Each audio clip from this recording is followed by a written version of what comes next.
This is Nick with Builder Brothers Roofing. Starting my inspection at 652 Rocking Horse Drive out here in Chula Vista. We are going to start our inspection underneath the eave of the house. So your eaves are always going to consist of your fascia boards, you got your rafter tails, and then you have your starter board. And the reason why I like to start underneath the eave is that it gives me a good idea about what kind of wood damage we can expect on this project. And it also shows me just how good of a job the roof is doing as far as keeping moisture off the property itself. But you can see how there's a lot of watermarks underneath these eaves.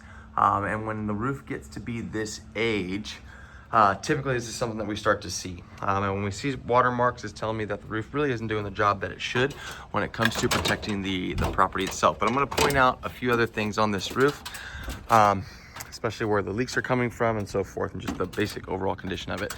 So here we have a flat concrete tile roof. The tile on this roof is in pretty good shape, except for a few of these tiles that have slipped and broken. We have some open valleys on this roof, which is what we like to see. A lot of times in these developments, the valleys are really tight.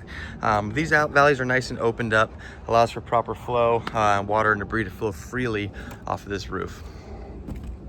You can see that the mortar caps are starting to go. This mortar is starting to disintegrate at my fingertips, and these are all telltale signs that the roof itself is starting to get to that point where it's gone past its life expectancy. Okay, now again, we do have some slip tiles on this. I'm gonna start over here on this section. We got two leaks that I found. One that is visible from the inside. Looks like there's some stains coming from this leak. So you can see, since this tile was cracked and slid down, I slid it down more, but you can see what the damage is to this underlayment. So all this underlayment has completely worn through. It's going all the way down to the wood decking itself. All right, now this damage is more than likely occurring all the way down this roof plane. So when we quote the repair, that is what we're gonna be looking to repair. Here's another broken tile. And again, you can see how much damage has been done. I slid it down. All this underlayment is basically disintegrating at this point. Here you can see the wood decking and all the water damage that's already occurred. So essentially with a tile roof, the underlayment is what's protecting the roof itself. This is the most important part of the property, and the tile itself is protecting the underlayment. But once this underlayment starts to go and it gets to this point where it's just crumbling, then that is a sign that the product itself, again, has gone past its life expectancy. Now, this is a tile that I just went ahead and pulled down. This tile isn't leaking. There's no leak coming from this area, but you can see all the water that's been getting down here. And you can see how damaged this underlayment is.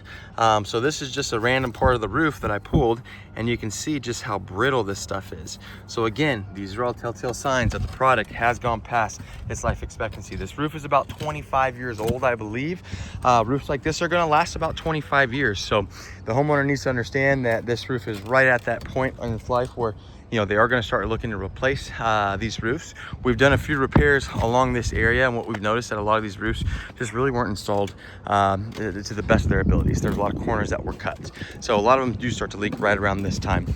Now, as far as the repair goes, what we'd want to do, since there's already so much damage to that section, is we're going to have to take this repair all the way down to ensure that everything is proper. We're going to start pulling these tiles up to make sure that the leak hasn't caused more damage than we can actually see. But really, realistically, the only way for us to really know how much damage has been done is to start pulling these tiles. Same thing over here. The proper repair on any roof plane on a tile roof, when it comes to this type of UDL underlayment, this UDL, it's more like a UDL 30 that's in here, is to go ahead and redo this entire roof plane. But it's going to be completely up to the homeowner as far as what they want to do. Obviously, everybody has their budget and whatnot. If we were to go ahead and redo this roof, this is something that, it's better to be proactive about. The last thing a homeowner wants is for this roof to continue to leak. You have all these stains that are underneath it. Now you're dealing with dry rot. You're dealing with, interior damage, mold, all that kind of bad stuff. So if we were to redo this roof, this tile's in good shape. Like I said, we can reuse this existing tiles. We lift all these tiles up, we stack them all on the roof itself. We'd replace all this underlayment with either 2 layers of UDL 40 underlayment or a layer of synthetic peel and stick underlayment, depending on what this pitch ends up coming in at. We'd replace all the mortar caps, all the penetrations, all that would be brand new. We'd add brand new drip edge along the entire perimeter of the roof, as well as tile riser. and then we'd go ahead and install the old tile right back on top. There's no reason for this homeowner to want to go with a new tile roof unless they're looking to change up the look of it. So at that point, this roof will be good for the next 35 years or so, and they won't have to deal with it again. If not, then I'm going to quote them on the repair of this section as well as this section to ensure the proper waterproofing and to ensure that all the bad underlayment is removed so that it no longer gets any worse. That's it for my inspection.